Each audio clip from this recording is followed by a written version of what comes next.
What is up, everyone? Today's video we're going to be working on the Dodge Dakota, not this one, not the RT, but just this base model here. And if you guys remember the key, I guess solenoid or cylinder I should call it, on this truck here, so there's something going on with it. I've seen other videos of people and issues where they don't go in or the key gets stuck.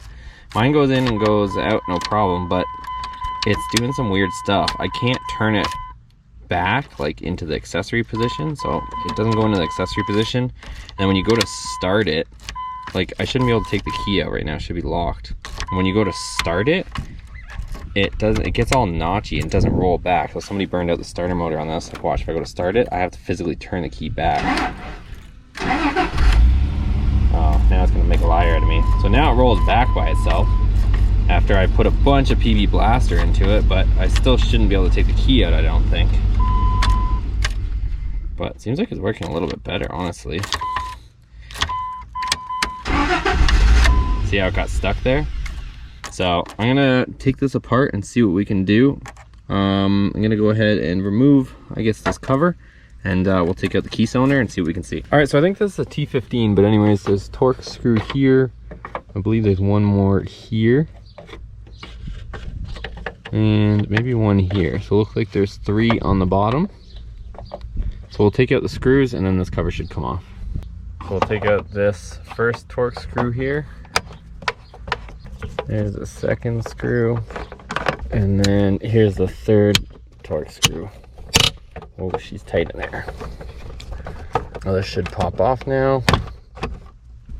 We'll have to take our key out so we can get this cover around it.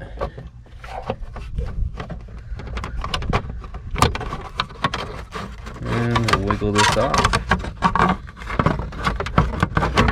And there we go, cover's off. So first things first, just the amount of dirt that's in here over the years probably is half of our problem. So I've seen other people online and how they remove this. So apparently you put the key in, turn it to the first position or to the run position, and then there's a button on the bottom we gotta push that will allow this to come out. So let me go ahead and get something that we can poke up here and see if this thing comes out. Okay, so here's the little hole that we're gonna have to push to get this key cylinder out. So you can use your same Torx screwdriver actually, and see how it depresses with the key turned. So we should be able to pull that all out. Let me set the camera down and I'll do it. And out she comes. All right guys, so I have it in my hand here. It's fairly simple. So once we had it in the on position, we were able to push this button on the bottom to release it out. And you can kind of tell just by turning it, it's gonna be something in here, because when I turn it, it gets super gritty, and see how it sticks? It gets like super notchy here, and this is where it should be springing back, obviously. So let's go ahead, bring this to the bench, and let's take this thing apart. All right, so next up we're at the bench, and I believe you have to push, so this is where you would put into the accessory. So in order to get this thing apart, you have to turn it backwards. So you have to depress this little thing here, this little button, and turn this back. But in my case, it doesn't even want to go back that way. So I'm gonna have to figure out how to turn this into the accessory position. That was one of the issues with mine, is it won't go into the accessory position. So I'm gonna mess with it for a minute here and see how I can get this thing to turn back, so we can hopefully take this thing apart. Okay guys, so I've actually got it to free up quite a bit. I can't seem to get it apart. Like, I can't get it into the accessory mode. It doesn't want to turn back like how you would normally turn it back. It won't go no matter what I try. So I've just been spraying PB Blaster in here, and I never had an issue with the key really as far as it not turning on. It's just it's just a little bit gummed up. So I've just been spraying PB everywhere. And see all this black crud that's coming out of it? Now I've actually got it operating pretty smoothly, so I'm just working it.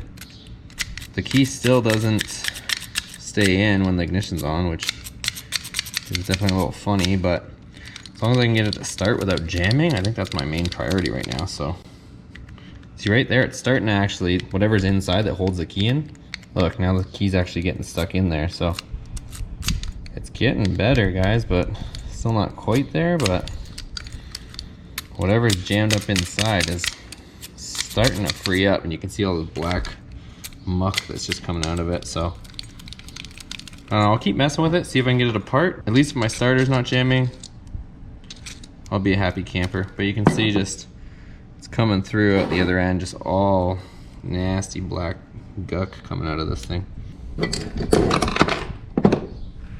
Alright guys, so after using a combination of PB Blaster, I ran out of that can. I had some of this one. This isn't the original PB Blaster, but I used some of this PB Blaster. And also I used some brake clean. So I kind of went from cleaning it to lubricating it and back and forth and back and forth. And now I've gotten to a situation, I still don't have accessory mode for whatever reason, but at least it seems to be turning somewhat freely. I'd like to take it apart, honestly, you guys, and clean everything individually internally, but I can't get it apart. I have to be able to turn to backwards, like turn the key backwards, and no matter what I do, it won't go. So for now, at least it seems to be operating somewhat smoothly. Like I said, I just kept lubricating it from one end to another, letting it, you know, putting it in from here, letting it trickle out the bottom, and just keep working it with the key in and out and in and out. And like I said, I'd like to be able to take this apart. Maybe one day it'll let me if I get accessory mode. What I have to do is turn the key backwards, counterclockwise, till it hits this latch, and then release this pin and keep turning it counterclockwise until it hits that pin, and then this cylinder should come out, but it won't allow me to go backwards. It gets stopped or stuck there, so I don't know. I don't know what's going on inside, but we'll never know unless I can do that. But like I said, as long as I can start the truck without it jamming, that's what I'm interested in. So let's see if we can get this back in and see if it starts. It seems to spin fairly free now after we've lubricated it a ton. And we'll see what it does and see how long it lasts. All right, so to reinsert this, we're gonna have to have it in the on position, and our button's gonna have to be at the bottom. So we'll situate that like so. And it should go in like that. And then we should have an ignition. Only thing is the key still comes out by itself, which isn't ideal, but like I said, as long as it doesn't jam when I try to start it, that's kind of what I'm interested in. So let's see what we got.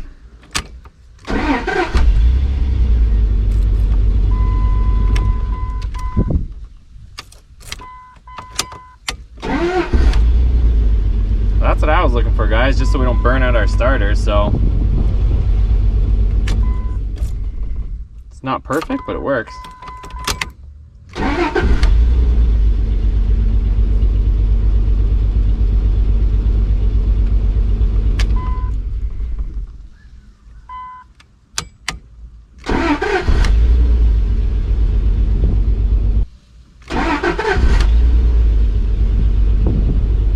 Guys, I think we can consider that good for my purposes at least. If you wanted, you could change this, but at least it starts without it sticking like you guys saw earlier. Okay, next I'm going to reinstall my 2 covers and the 3 screws.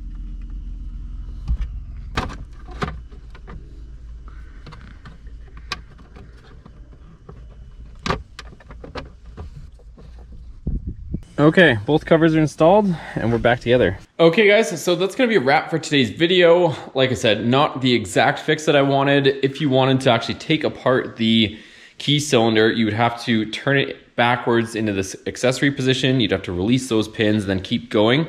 And then it would actually all come out, which was what I was trying to accomplish, but I can't get that into accessory position.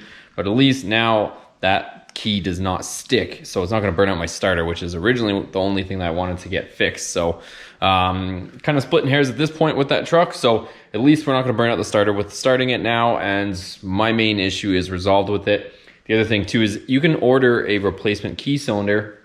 I don't believe that truck, being a 2001, has a coated key in it like that one does, because that one was a lot thinner. If you look at the actual key, I don't think there's any sort of chip in this one, because the one that I have for that is much thicker and it's gray. So I think this one doesn't have any immobilizer in it. I think we probably could get away with changing it.